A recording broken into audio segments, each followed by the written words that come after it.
Hello students.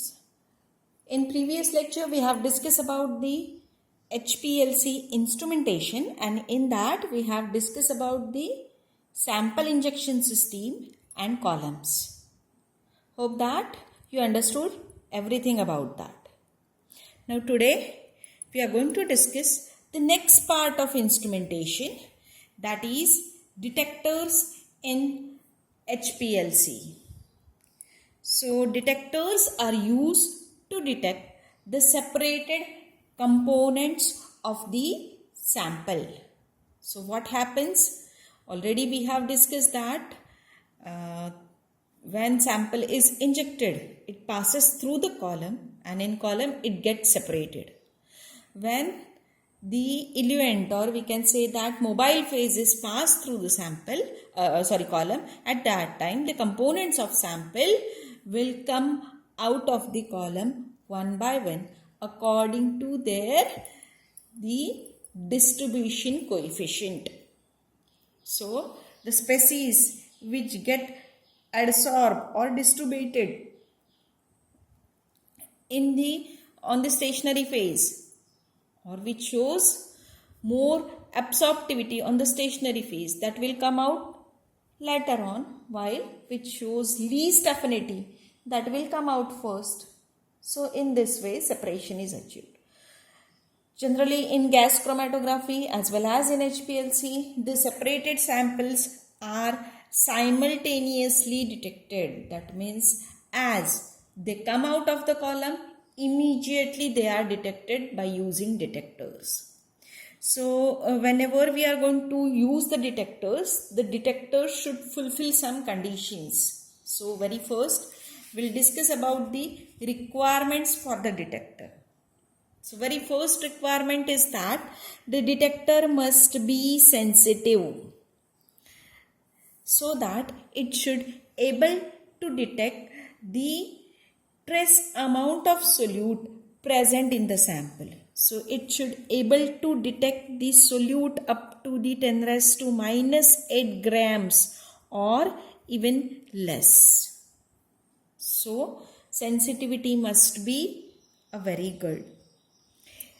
Second requirement is that the response of detector should be linear for all concentration range. That means suppose your component is present in this range, that is 10 raised to minus 8 or less, and if your other component is present in few grams, then your detector should give linear response. Then response time must be a very small. So it should give linear response, as well as the response time should be very small, or you can say that it should give as fast as possible the response. One more point or one more requirement is that it should be easy to operate and should possess high degree of reliability. So detector nature should not be complex to operate.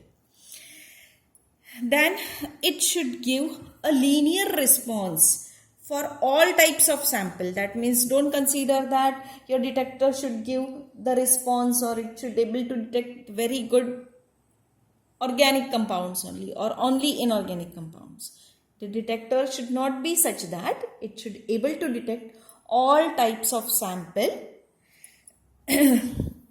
Next point is that it should be stable over a time period, and it should able to detect the sample without destroying it. So that is also very important. It should able to detect the samples without destroying it. So these are the requirements for the detector. Now generally in case of HPLC, two types of detectors are preferred, that are known as a bulk property detector and solute property detector. Very first I'll tell you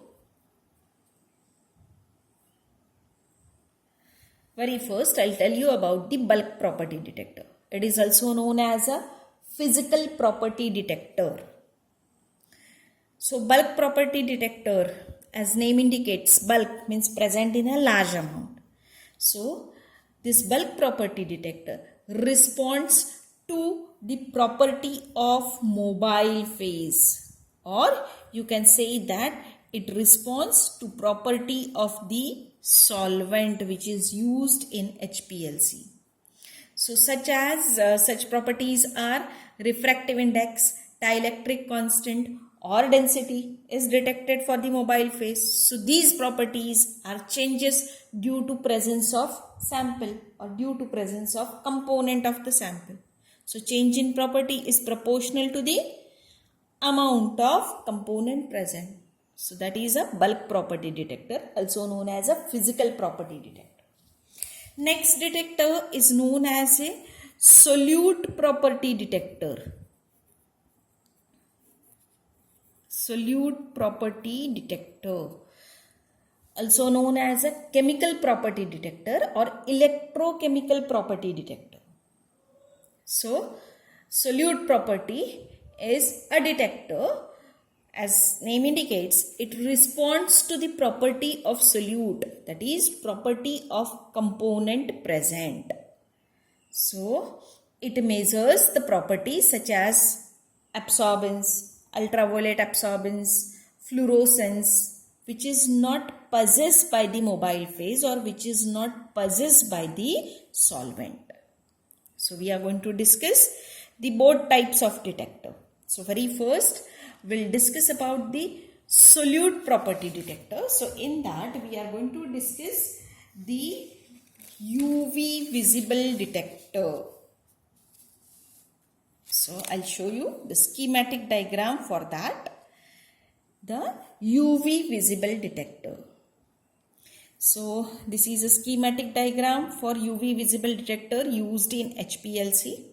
So components are very simple, that is source, collimating lens, entrance slit is there, then monochromator or filter is there, or you can say that grating is there, then exit slit is there, sample cell and photocathode is there. So these are the components. Source, that is deuterium or visible lamp, depending on whether it is a UV or visible. This is entrance slit, grating, or you can say that filter. Exit slit is also there. Then this is your flow cell or sample cell, where in and out is there. And finally photocathode or detector is there. So for absorbance measurement, the eluent coming from the column is directly introduced in the cell. The volume of cell is very small, that is this volume of the cell is 1 to 10 microliter and dimensions of the cell are 2 to 10 mm. Generally this detector operates at the pressure near about 600 psi unit. So it's compulsory that always whenever you are going to use this detector, at that time you have to use the pressure reduction valve. So it's compulsory that you have to use the pressure reduction valve. Now in some instrument, that means this is just a single beam instrument. You can prefer also double beam instrument where the two cells are used. In one cell only a mobile phase is introduced, while in other cell your sample or you can say that column effluent is introduced. So ratio of two signals is used to obtain the chromatogram. If both cell contains only mobile phase, then response will be same. And when your column effluent contains sample component, then you will observe the difference in response. So this is very simple. Now the change is that whenever you are going to use the ultraviolet detector, or even along with this IR detector is also there, at that time this source will be changed. When you are going to use the ultraviolet light, at that time deuterium lamp or mercury vapor lamp is preferred. Whenever you are going to use the IR, at that time the IR sources like bolometer, Golgi cell, etc. is used. When visible lamp is there, at that time simple tungsten lamp is used. The remaining entrance slit, grating are there. If you are going to use the simple, then only a filter is used. Suppose if you are going to use the spectrometer, then you have to use definitely monochromator, that is either you have to prefer prism or diffraction grating. And this is about sample cell and photocathodes. So photocathodes are very simple. So depending on whether you are going to use it in visible region or UV region, these components are changed. Okay. Now next we have to discuss about the bulk property detector.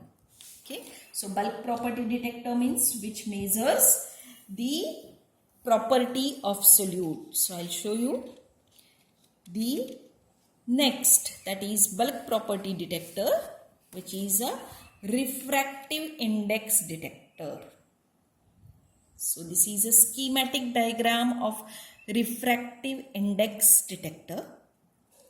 So components are, this is a source of light, this is a sample cell, entrance cell, exit cell, etc. are there, but that I hadn't shown. And then this is your photocell.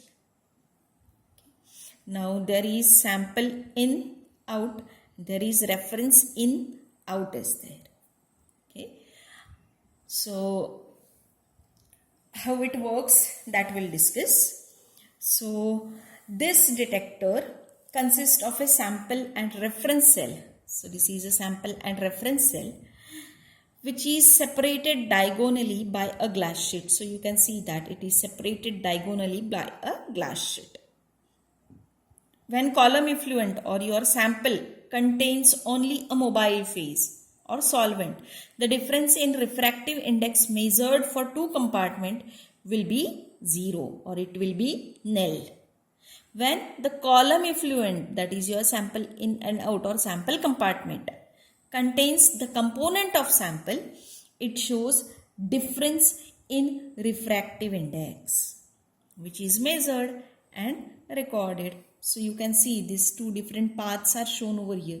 Part taken when refractive index of elute changes, and this is a part taken when only pure solvent is there in both compartments.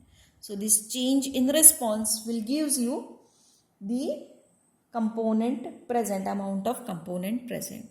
So as this detector measures the physical property, it can be used for all types of solute. It is reliable and unaffected by the flow rate, but it is very much sensitive to the temperature. So always whenever you are going to use this detector, at that time the temperature should be constant, operating temperature should be constant.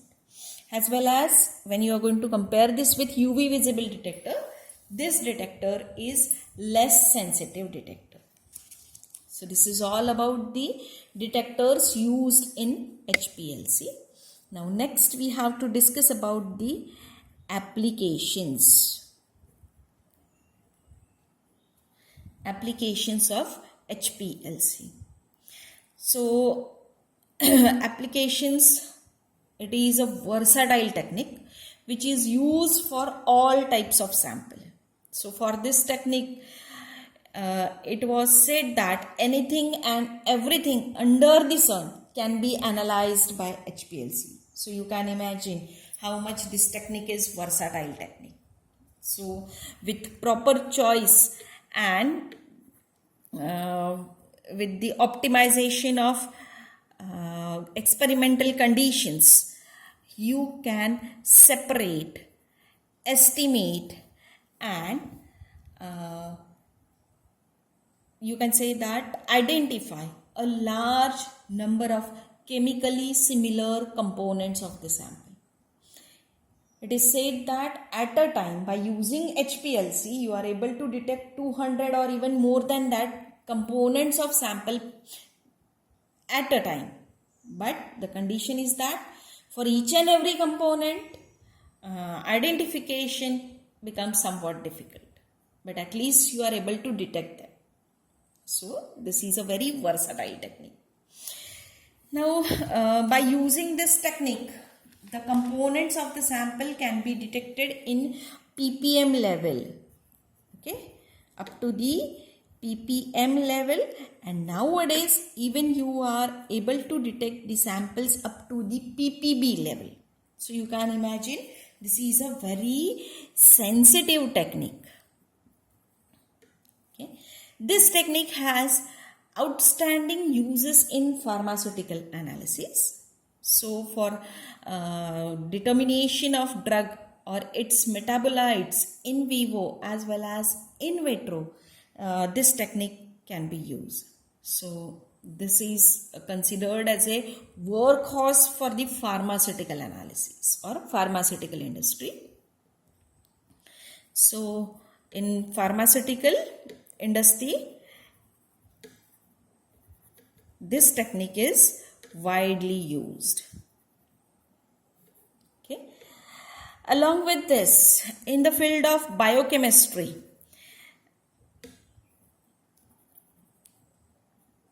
this technique has a wide applications. It can be used for analysis of all biomolecules, carbohydrates, lipids, proteins. So analysis of all that can be carried out. Even bulk chemicals and fine chemicals can be separated, identified and analyzed by using this method. This method is effectively used in the analysis of pesticides, insecticides up to the ppm and ppb level present in the environment. So, especially for the environmental survey, this technique is widely used. It can be used to detect and analyze polychlorinated biphenyls and other pollutants present in water. So generally these suppose pollutants are present in a trace level, then too you are able to detect by using this technique very correctly as well as very fast. So in the case of environmental survey also, this technique is widely used. Then this technique finds extensive applications in forensic science.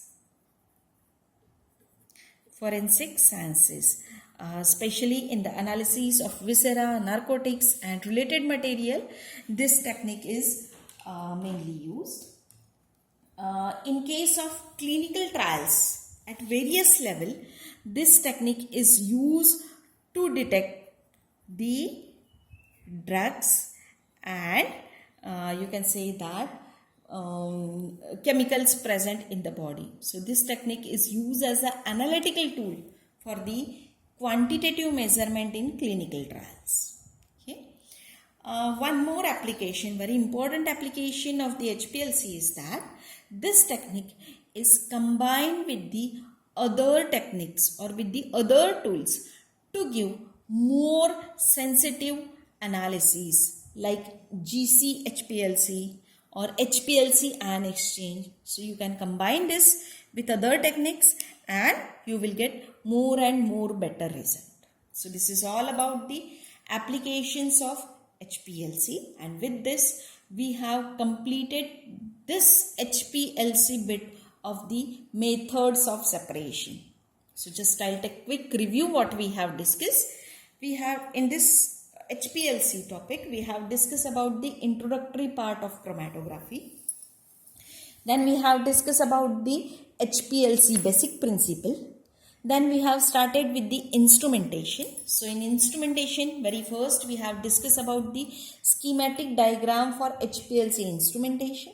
And then we have discussed each and every component in detail. So we have discussed about the solvent reservoir, then pressure pumps. We have discussed about the degassing system and mixing chamber.